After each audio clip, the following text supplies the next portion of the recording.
What I'm looking at today is something that's a pretty rookie mistake, and I'm calling this crunchy skies. It's something that a lot of people do when they first start to edit their photos. So we're going to look at the difference between an edit like this on this photo versus this, and this one, oh my eyes, to this one, and why I made the choices that I did in between those different edits.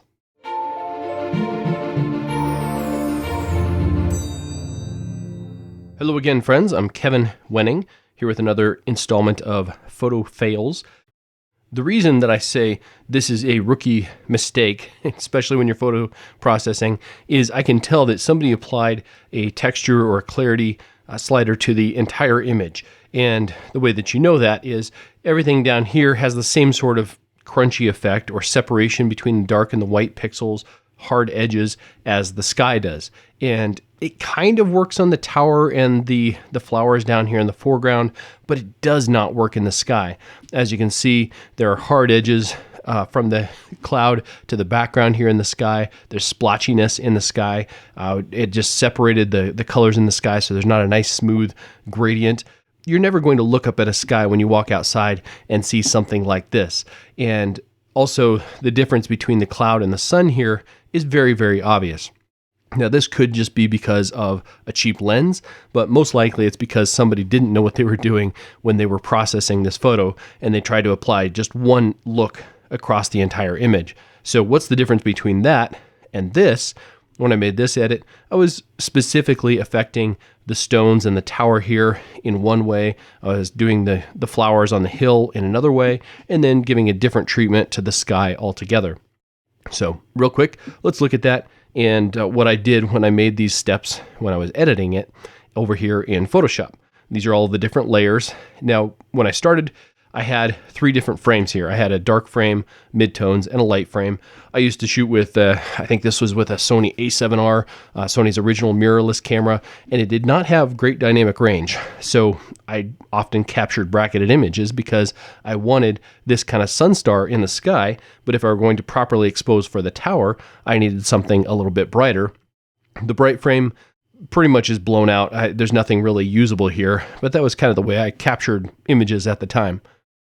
So I load those frames over here into Photoshop, and we'll take a look down here at the originals. And basically all I did was bring through the sky from the dark copy into the midtones copy. So I kept the brightness on the tower here, and then I restored the sky up here a little bit. Now, I didn't completely blend it. If I completely blended it, you would see this completely black up here on the top. I liked somewhere in between. So let's take a look there. On the dark sky, I didn't like this feeling completely because it's almost too dark. So I liked the effect when I blended it here about halfway on the brighter frame. And if you take a look here on the mask and then up here on the density, I put it at about 55. So if I made that darker, you can see it's bringing through more of the dark frame from below. If I make that lighter, it's bringing through less of it from below. So I think I set it at 55 was the number that felt correct to me.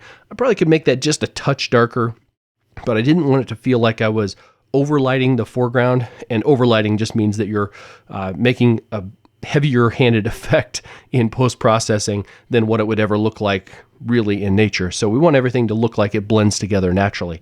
So after I blended the sky, we ended up with this, and you see I do this a lot. If you watch many of my videos, I stamp the layer after I'm done. So this is my stamped layer from everything that I did below it. Similar here, sharpen and glow. I added a little bit of just brightness to the sky as well as to the foreground. Added a little bit of the Orton effect where it kind of softens up the edges of everything. Then I added a vignette just to draw your attention here into the center of the frame. This is a technique I use on a lot of my photos where I want your eye to go into the center of the image. And here especially, I didn't add the vignette real heavy down here or up at the top because I want your eye kind of go through the center of the frame, take in the brightness of the flowers here and then kind of wander up to the sky. After that layer with the vignette where I darkened down the edges to grab your attention in the middle, I added, it looks like I didn't label this properly, I added some sharpening and some selective sharpening. You can see that I didn't want to sharpen anything up here in the sky. That's what this mask means. Everything that's white is selected in that edit, and everything that's black is not selected. Let's zoom in a little bit so we can see that a little bit more clearly. Back out just a tiny bit. So when I turn off that group, you can see the tower gets a lot less sharp. So I did this, I believe in Topaz AI Sharpen is usually the sharpening tool that I use. I've got a couple in here where I do it with some of my finishing tools and plugins that I use over here. But in this particular group, I think I did this with Topaz Sharpen. So I applied a sharpening to a little bit of the foreground here with the flowers, as well as specifically up here to the tower. But I excluded the sky by adding a mask over that and saying, only bring through the sharpening from the parts that are white here and exclude the sky from my sharpening. So this is the photo that I ended up with. And if you want to take a look here, let's just turn off all these bottom layers. And from the original blended image, it's not terribly different, but it is in some subtle ways. You can see here, I took off a little bit of the, actually, let's take that one off. I cleaned up a little bit of the sun flare here. I think I was shooting this with kind of a cheap lens. So oftentimes that's what you get with cheap glass. You get a little bit of sun flare. There's also a dust spot over here that I cleaned up. And then the big difference that you can really see, at least to me, is that I added a little bit of brightness here in the flowers to draw your attention down there, as well as the sharpness selectively only on the tower here and a little bit in the flowers down front. So I didn't have to apply that same edit overall and make that cloud and the sun in the sky look unnatural. For comparison, let's look at what would happen if I were just to make a universal edit to this. This is the middle frame of that series there, where I had the dark, the mid-tones, and the brights. And I'm just going to play with this as if I were trying to draw out as much of that clarity and texture and color as I can. So this is what I would probably do if I were just applying a universal edit. And you can already see there when I'm adding a little bit of dehaze and texture and clarity to it, I'm starting to, we call this, breaking the image, where I've got a little bit of cross-toning in the pixels there. I'm using a raw file, so I know I've got all of the data there. And then the next thing I might do if I were a rookie here, I'm going to add a little bit more contrast. I'm trying to just pull every last bit of detail that I can out of this image. The other thing that usually people will do is pull down the highlights. Yep. And push up the shadows to try again to get all of the information out of those shadows there. And I had all three frames here, so I know I could have merged them probably in an HDR type of software at the time, which maybe is what I did. Maybe that's why the sky was a little bit more crunchy. But you can already see when I'm trying to apply an edit and add some sharpening to these areas down here, then everything gets applied. That gets applied to everything, including the clouds, including the sun, making those look really unnatural. So that's what we want to avoid, and that's why I'm calling this crunchy skies. When you apply a little bit too much clarity, a little bit too much dehaze to your entire image, just be aware of those things that maybe don't look quite so natural when you apply those edits. And then my example number 2 here, of course, is this cornfield with the mountains behind. Now, to me, when I look at this, this just screams rookie. I don't know what I'm doing. Or you could also look at this, I guess, and say, well, this is somebody who is trying to make a really extreme, dramatic edit. Okay, I guess, but there are better ways to do that. I didn't do that for our example today. I'm going to show you a nice, clean, natural edit of this, which is basically this is what I ended up with when I went back and edited for this video. Now, I still have a problem with this, though. This is not a great composition. Part of the interest here was the 3 levels with the cornfield in the foreground and then the mountains in the midground and the sky up above, where the clouds were blocking the sun from hitting my foreground. So I had the sun just lighting up the mountains there in the background.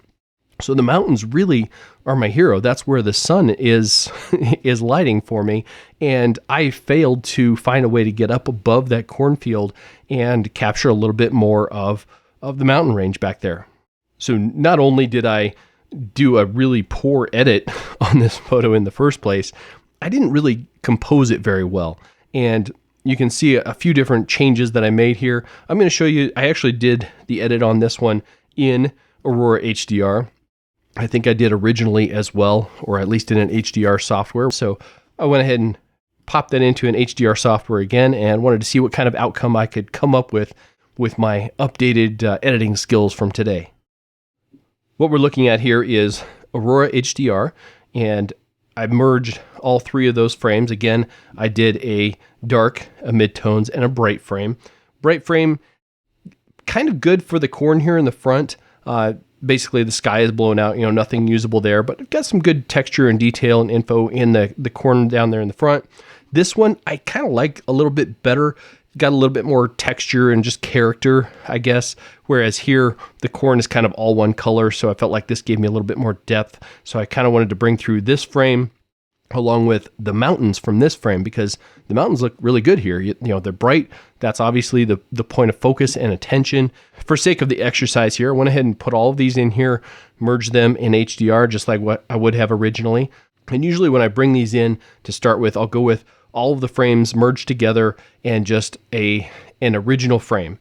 And then I'll add that into a new layer so that I can start applying my edits just to selective parts of the image, just like I did with the castle there. So I'm going to say, okay, let's make one edit and only apply that to a particular part of the image. So when I made this edit, I was looking to only affect the corn in the front. Now I still don't like the sky. It's still a little bit too angry for me. The mountains are a little bit blown out. Some of the highlights you're losing back there, especially in the peaks back here. So what I did next was add another layer to the mountains where I wanted to add a little bit of texture, a little bit of sharpness to those mountains back there to draw your attention up there. So you see as I turn that off, especially look kind of over here, I didn't get rid of all of the highlights in the mountains because I still wanted that to be a bright point. There's probably a little too much there. If I were to print this, there would be a true white point there. So the printer wouldn't even lay down any ink there if I were to print this. It would just be the paper showing through from below, which isn't great under certain lighting conditions. But anyway, that's a technicality that doesn't matter if you never print your images. So anyway, that's the brightest point of the image. I wanted to add just a little sharpness and clarity and texture back there. And then I still was kind of working my way up. I was happy with the corn here. I was happy with the mountains. I still didn't like the sky too well. So I wanted to make that just a little bit softer so your eyes weren't going up there. And anything that is sharp or bright or has a lot of saturation, a lot of color in the image, your eyes are going to be drawn to. So I wanted to take that texture out of the sky in order to soften it. It's just a layer that's kind of working like a vignette where it's adding context to the image. It's adding a little bit of depth to the image. So this is not a flat scene. There's a 3D landscape here going on, but it doesn't draw your eye up and out of the frame. It kind of just works as a framing element, if you will. Now, the next thing that I usually do to all of my images, I add a little bit of a vignette. So I did that on this one. Very, very subtle, but I added it a lot down here in the front. And then I brightened up the center of the image just a little bit again, which is a trick that I do on a lot of my images. I find it helps to grab your attention, draw your eyes into the center of the frame. And then finally, I felt like it needed just a little bit of cleanup. I just kind of straightened the crop here because I felt like the mountains were out of line. So this again is the difference between starting with these three frames. So let's say I grab my dark, my midtones, and my light. I throw them into an HDR processing software, and then I just go nuts because I'm not aware of the ability to make a zone edit where I would say, if I really like this crazy corn down here in the front, and I like the colors and the textures going on there, that's all well and good. Okay, go nuts on that. But maybe add something different to the sky. This color of blue in the sky, very unnatural. This color of blue in the mountains, very unnatural. You very seldom see a landscape where the mountains are blue with your eyes in nature. They're gray. They may have a tiny tint of blue, but this looks very unnatural. Obviously, that's what you're going for when you do an artistic edit, especially to a landscape, but this is not the kind of landscape that lends itself to that kind of crazy artistic edit. This needs, that touch of modernism, I guess, for lack of a better term, something where you're photographing a real scene and you want to apply a real photographic effect to it rather than getting too artsy and creative with it. So those are some of the tricks that I use now. Rather than just applying one edit to the whole image here, I'm being a little bit more selective and saying, okay, I can add some texture and clarity down here, but if that's too bright, like this corn down here, then I'm going to detract from my real hero, which to my feeling was the mountains up here, because that's drawing your eye through the frame. That's making the scene not feel flat. And then likewise, softening the sky up here so that when you look at this image, it's like everything is just kind of yelling at you. Like it's trying to grab your attention, the corn, the mountains, the sky, everything wants your attention. And that's not the way a good photo should work. A good photo should let your eye rest and lead your eye through the frame. So this corn down here has some texture, has some sharpness to it. I did add a little bit down there, but really I wanted your eye to go up here into the middle of the frame. And then the big difference to me too is the sky in this. The sky, the blue here looks normal. Looks like you would feel in this scene. This one definitely feels highly unnatural. So I don't remember when I first edited this, if I was going for that kind of surreal type of feel, if I was trying to cross-tone it in a crazy way. I might have to come back to this actually and see if I can do a creative edit on this that looks and feels a little bit more natural, a little bit better. But this one to me just hurts my eyes. It is not how a good photo should interact with the viewer. This one to me gets a lot closer to creating the feeling that I was going for as far as just a photorealistic scene, trying to put you in the moment, help you feel the cold of the moment, feel the wind blowing through the corn there, but drawing your eyes up to the horizon there, looking at the awesome mountains in the background.